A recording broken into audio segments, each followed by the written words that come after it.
해마다 아달월 14일과 15일을 명절로 지키도록 지시하였다. 그날에 유다 사람이 원수들의 손에서 벗어났으며 그날에 유다 사람의 슬픔이 기쁨으로 바뀌었고 초상날이 잔칫날로 바뀌었으므로 모르드게는 그 이틀 동안을 잔치를 벌이면서 기뻐하는 명절로 정하고 서로 음식을 나누어 먹고 가난한 사람들에게 선물을 주는 날로 지키도록 지시하였다.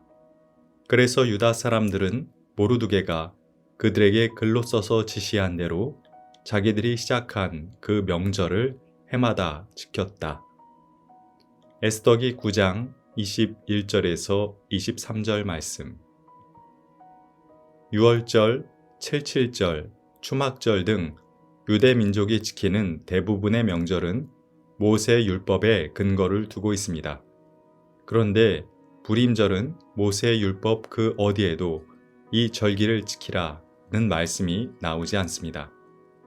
불임절이 어떻게 유대 명절로 자리 잡게 되었는지는 에스더기 9장에 나옵니다. 9장 1절은 다음과 같은 말씀으로 시작됩니다.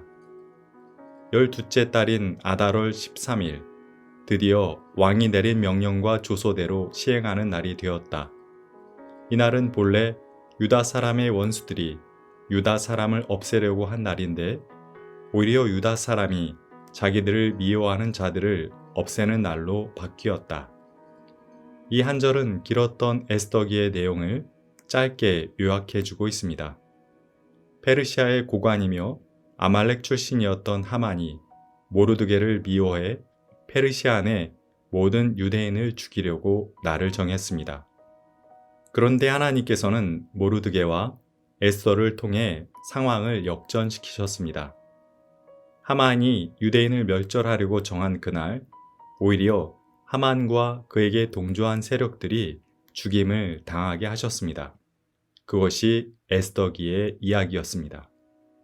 페르시아의 왕 아하수에로는 하만이 주도해서 만들었던 유대인들을 멸절시킨다는 조서를 무효화시키고 모르드게를 통해 새로운 조서를 만들게 했습니다. 그 내용은 누구든 유다 사람들을 공격하는 자는 모두 죽이고 그 재산까지 빼앗도록 한다는 것이었습니다. 새로운 조서는 페르시아 전역으로 전달되었습니다. 드디어 아달월 13일이 되었습니다. 새로운 조서의 근거에 유다 사람들은 성읍별로 모여서 자기들을 해치려고 했던 자들을 공격했습니다. 초상날로 예정되었던 날이 보복의 날로 바뀐 것입니다. 수도인 수산성에서만도 500명을 처형했습니다. 그 중에는 하만의 10명의 아들들도 포함되었습니다. 그날 페르시아 곳곳에서 처형당한 사람들의 숫자는 무려 7만 5천 명이나 되었습니다. 에스더는 왕에게서 하루 더 유다의 원수들을 처형할 권한을 부여받아 300명을 추가로 죽였습니다.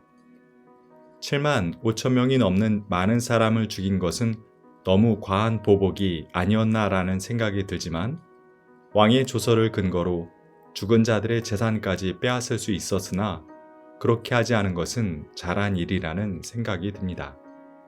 자기들의 원수들을 모두 처형하고 유대 민족은 그 다음 날 잔치를 벌였습니다. 하루 쉬면서 음식을 나누어 먹었습니다. 모르드게는 그 역사적인 구원의 날을 기념일로 지정하였습니다. 그래서 해마다 아달월 14일과 15일을 명절로 지키게 했습니다. 그날은 죽음과 절망의 날이 구원과 기쁨의 날로 변한 날입니다. 모르드게는 모든 유대인들이 이틀간 쉬면서 음식을 나누어 먹고 가난한 사람들에게 선물을 나누어 주라고 명했습니다. 정통 유대인들은 오늘날에도 이 절기를 지키는데 가난한 사람 2명 이상에게 선물을 주고 여러 음식을 만들어 사람들과 나누어 먹습니다. 그 음식 중에는 오즈네이 하만이라는 빵이 있습니다. 동그란 반죽을 삼각형 모양으로 접어 만든 것으로 하만의 귀를 의미한다고 합니다. 유대 민족을 멸절시키려 했던 하만의 귀를 뜯어먹으며 그의 만행을 기억하려는 것입니다. 마치 설날에 개성 사람들이 이성계를 생각하며 조랭이 떡을 만들어 먹는 것과 같은 풍습이라 생각하면 될 것 같습니다. 멸절을 코앞에 두었던 유대인들이 갑자기 구원을 체험한 날을 기념하는 명절의 이름이 바로 불임절입니다. 명칭의 유래는 이렇습니다. 하만이 유대인을 멸절시킬 날짜를 정할 때에 2개의 주사위를 던져서 정했습니다.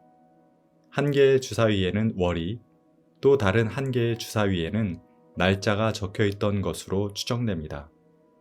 페르시아어로 주사위는 부루인데 그 복수형은 불임입니다. 2개의 주사위를 던졌기 때문에 불임절이 되었던 것입니다. 유대인들은 불임절에 많은 음식을 먹고 음주를 하기까지 했습니다. 그러나 불임절 하루 전에는 금식을 해야 했습니다. 에스더가 왕 앞에 나가기 전에 3일간 금식했던 것을 기억하기 위함입니다. 죽음 앞에서 금식을 하고 죽음의 시간이 생명의 시간으로 바뀐 것이 기독교의 사순절과 부활절 느낌을 줍니다. 그러나 불임절과 에스더기의 내용을 통해 우리 기독교인들이 명심해야 할 바는 따로 있습니다. 그것은 역사 속에서 기독교가 자주 하만이 되었다는 사실입니다. 로마의 국교가 된 이후 기독교는 강자가 되었습니다. 그 권한과 지위를 가지고 기독교와 입장을 달리하는 소수자를 죽음과 멸절에 이르게 한 경우가 많습니다.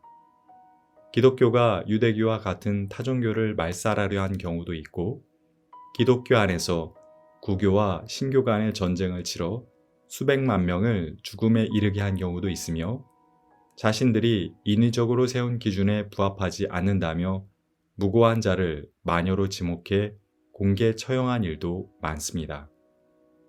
반성과 회개, 다시는 그런 슬픈 역사를 반복하지 않겠다는 다짐이 필요합니다. 그리고 또 하나 명심해야 할 것은 일상의 자리에서 우리 스스로가 하만이 되지 않도록 노력해야 한다는 것입니다. 우리는 우리보다 작고 연약한 이에게 폭력적인 언행을 삼가지 않을 때가 종종 있습니다. 그가 우리에게 보복할 힘이 없다고 생각하기 때문입니다. 그러나 우리는 잊지 말아야 합니다. 우리가 하만이 되어 지극히 작은 자 중에 하나인 모르드게에게 한 폭력적 언행이 고스란히 우리에게 돌아오게 된다는 것입니다. 에스더기의 이야기는 바로 그 이야기였습니다. 하나님, 하만과 같은 일을 보며 쉽게 욕하고 손가락질하면서도 좀처럼 우리 안에 있는 하만의 모습을 인정하고 반성하지 않는 우리를 불쌍히 여겨 주십시오. 그간 역사에 있어 자주 하만의 자리에 섰었던 기독교의 모습을 반성하게 하시고 다시는 그런 악의 자리에 서지 않게 해 주십시오. 우리 자신을 절대화하지 말게 하시고 우리가 가진 힘을 조심스럽게 사용하게 도와주십시오. 주님의 말씀처럼 약자와 소수자, 우리 주변에 있는 지극히 작은 자를 잘 돌보며 살게 해 주십시오. 아멘.